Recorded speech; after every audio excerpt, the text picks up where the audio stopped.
Hello बच्चों, चलिए प्रश्न को पढ़ते हैं। एक कण 2 सेंटीमीटर के वर्ताकार पथ पर चल रहा है। एक अवतल दर्पण जिसकी फोकस दूरी 20 सेंटीमीटर है इस प्रकार रखा है कि इसका मुख्य अक्ष उस वृत्त के केंद्र से होकर जाए तथा वृत्त के तल पर लंबवत हो। तो दर्पण के ध्रुव से वृत्त तथा दर्पण के ध्रुव से वृत्त के केंद्र की दूरी 20 सेंटीमीटर है। तो प्रतिबिंब में बने वृत्त की त्रिज्या ज्ञात कीजिए। अर्थात हमें वृत्त की त्रिज्या ज्ञात करनी है जो प्रतिबिंब में बन रहा है। तो सर्वप्रथम हम इसकी मुख्य उदाहरण समझेंगे जिसका हम उपयोग करेंगे प्रश्न हल करने में। मुख्य उदाहरण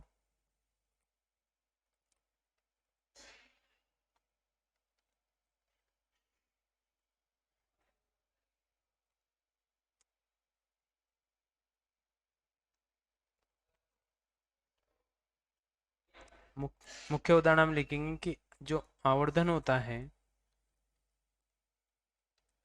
आवर्धन आवर्धन मैं लिखता हूँ दर्पण से द्वारा उत्पन्न आवर्धन, दर्पण द्वारा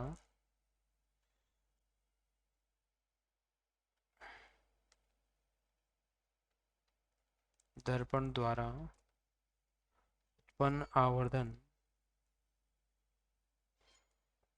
हमारा यहाँ पे अवतल दर्पण दिया हुआ है तो अवतल दर्पण भी लिख लेता हूँ। अवतल दर्पण द्वारा उत्पन्न आवर्धन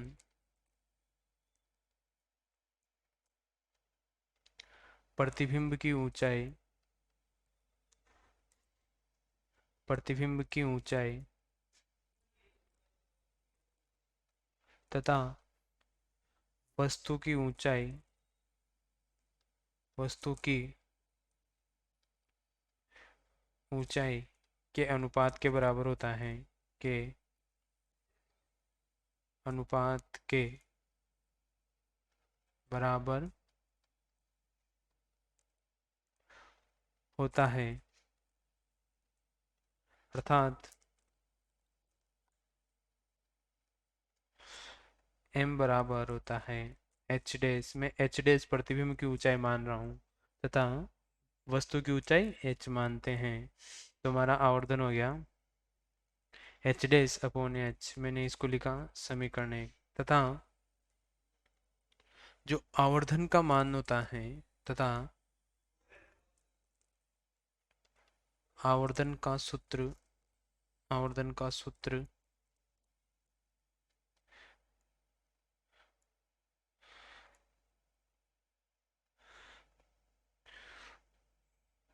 फोकस दूरी, फोकस दूरी एफ तथा वस्तु की दूरी, वस्तु की दूरी u के पदों में, आवर्धन का सूत्र फोकस दूरी एफ तथा वस्तु की दूरी u के पदों में निम्न होता है।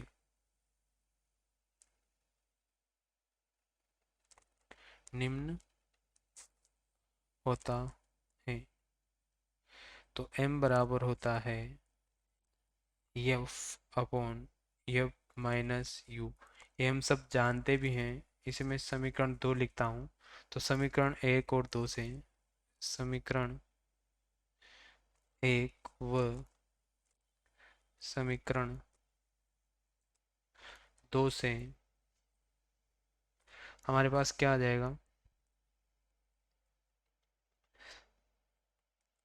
m बराबर h डेज अपॉन h बराबर f upon F minus you.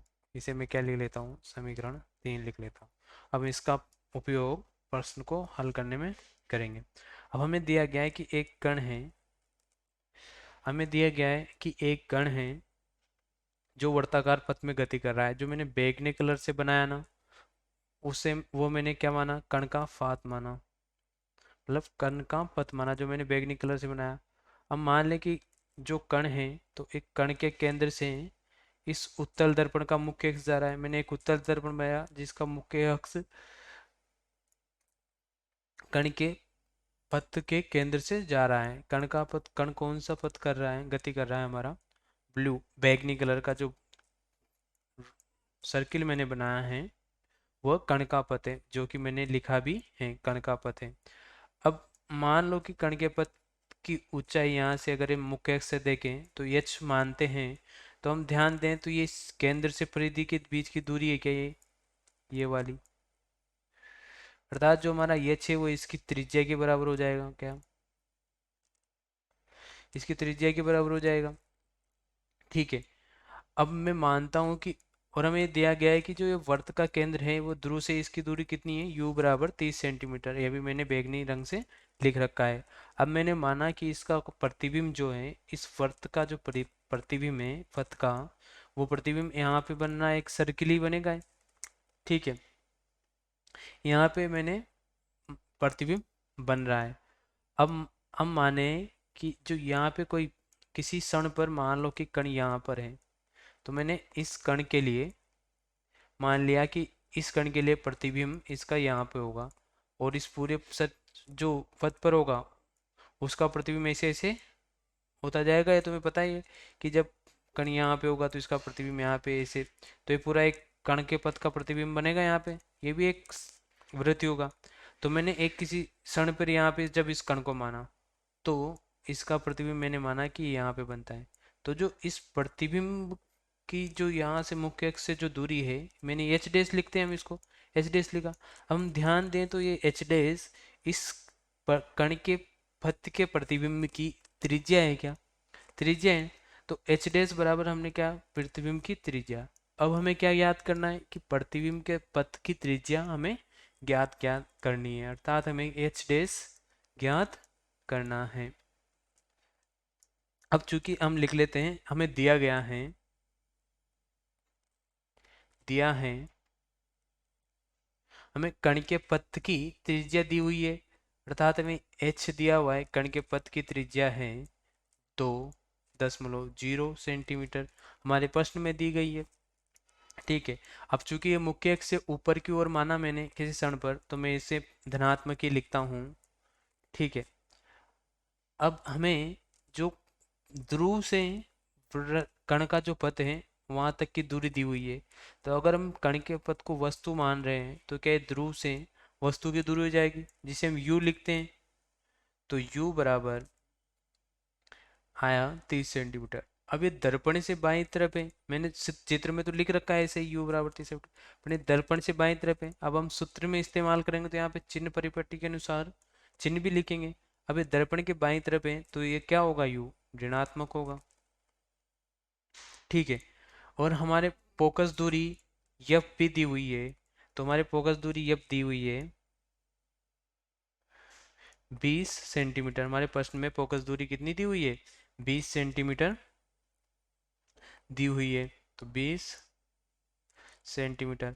और हम सभी जानते हैं कि अवतल दर्पण के लिए फोकस दूरी का मान क्या होता है, ऋणात्मक होता है। जो अभी अभी हमने समीकरण 3 में संबंध निकाला था, H dash H upon F बराबर F upon F minus U, तो हम समीकरण 3 का उपयोग करते हैं। तो समीकरण 3 में मान रखने पर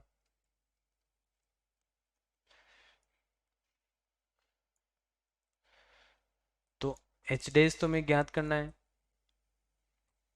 जैसा कि मैंने यहाँ पे लिखा है कि हमें एच डैश क्या करना है, ज्ञात करना है।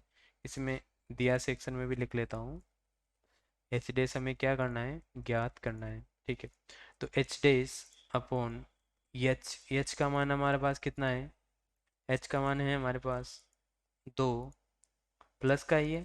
ठीक है,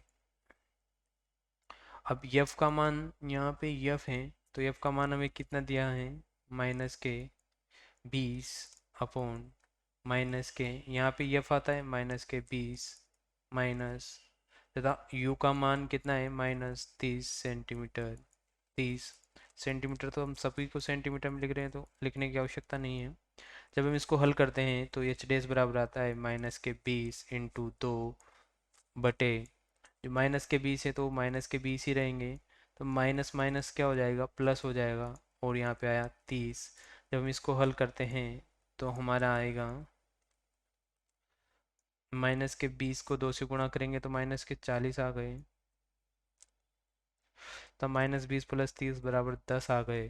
तो हमारे एच डेस बराबर क्या आ गया, -4 सेंटीमीटर। तो हमने किसी क्षण पर जब कण को ऊपर माना तो हमारा कण का प्रतिबिंब कहाँ पे आया, नीचे। परंतु ये तो एक वृत्त है, तो अलग अलग क्षण पे अलग अलग जगह पे होगा।